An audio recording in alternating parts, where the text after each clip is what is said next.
السلام علیکم ورحمۃ اللہ وبرکاتہ میرے پیارے بھائی میری پیاری بہن، امید ہے آپ لوگ خیر خیریت سے ہوں گے، آپ لوگوں کے روزے اچھے گزر رہے ہوں گے۔ 4 سوال میرے سامنے آئے ہوئے روزے کے مسائل کے حوالے سے کہ تیل لگانا، سرما لگانا، خوشبو لگانا اور تھوک کا اندر واپس نگل لینا روزے کی حالت میں کیسا ہے۔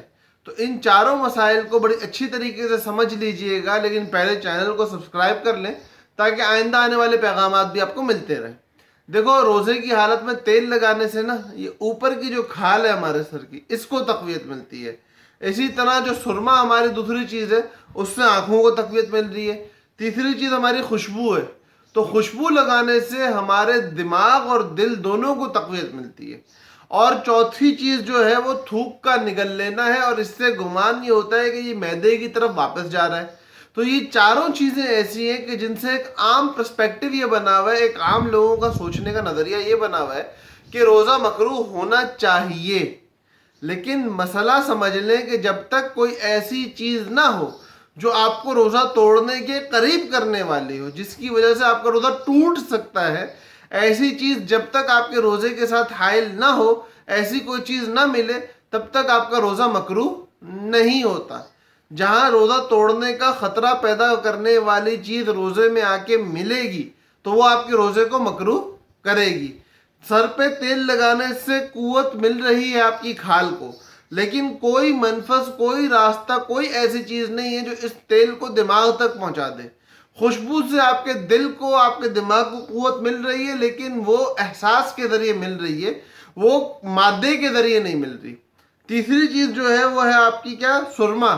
تو سرمے کا آنکھ میں جانا اور آنکھ سے کسی منفذ کا معدے یا دماغ تک نہ ہونا، یہ ہماری میڈیکل سائنس پروو کر چکی ہے بات۔ تو ان تینوں چیزوں سے روزے کی صحت پہ کسی قسم کا کوئی اثر نہیں پڑتا۔ دھوئیں والی خوشبو کی بات نہیں کر رہا، لوبان وغیرہ جو جلایا جاتا ہے، اگربتی جلائی جاتی ہے، اس کا مسئلہ الگ ہے، وہ انشاءاللہ پھر کبھی موقع ملے گا تو بتا دیں گے۔ یہ ایک عام پرفیوم کی، عام عطر کی بات ہوئی ہے۔ اس کے علاوہ رہی تھوک کی بات کہ منہ کے اندر بن رہی ہے اور وہ پھر منہ کے ذریعے سے پیٹ میں چلی جاتی ہے، تو چیز پیٹ میں جا رہی ہے، گلا گیلا کرتے ہوئی جا رہی ہے، روزہ مکروہ بلکہ ٹوٹ جانا چاہیے اس سے۔ تو یہ ایک گمان ہے، ایک وہم ہے۔ تو اس بات کو یاد رکھیے کہ جسم کے اندر پیدا ہونے والی چیز جب تک جسم کے اندر ہی سرکولیٹ کرتی رہے گی، اس کا باہر کے احکامات سے کوئی تعلق نہیں ہوگا۔ لیکن جب وہ جسم سے باہر آ کے پھر اندر جائے گی تو وہ یوں سمجھی جائے گی کہ باہر کی چیز ہے۔ تو اگر تھوک منہ سے نکلنے کے بعد کوئی اس تھوک کو واپس کھا لیتا ہے، یہ انتہائی کبھی اور غلط بات ہے کہ اس طرح کی بندہ حرکت کرے، لیکن کہیں اگر اس طرح کا کام کر لیا جاتا ہے تو اس سے روزہ ٹوٹے گا۔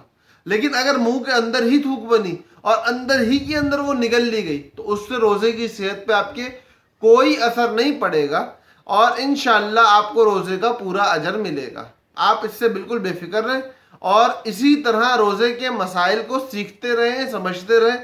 آئندہ بھی انشاءاللہ بھول کے کھانے کے حوالے سے بات آ رہی ہے، دھوئیں والی خوشبو کے حوالے سے بات آ رہی ہے، مسواک اور ٹوتھ پیسٹ کے حوالے سے بات آ رہی ہے، الٹی کے حوالے سے احکامات روزے میں کیا ہے، بیوی سے قربت کے حوالے سے، ناپاکی کی حالت میں اگر آپ نے روزہ رکھ لیا ہے تو اس کے حوالے سے، اور اس کے علاوہ اور بہت ساری چیزیں۔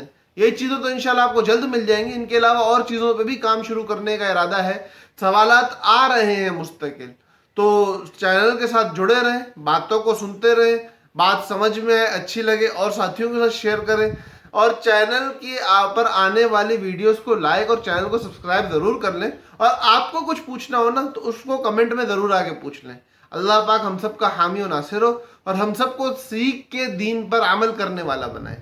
السلام علیکم ورحمۃ اللہ وبرکاتہ۔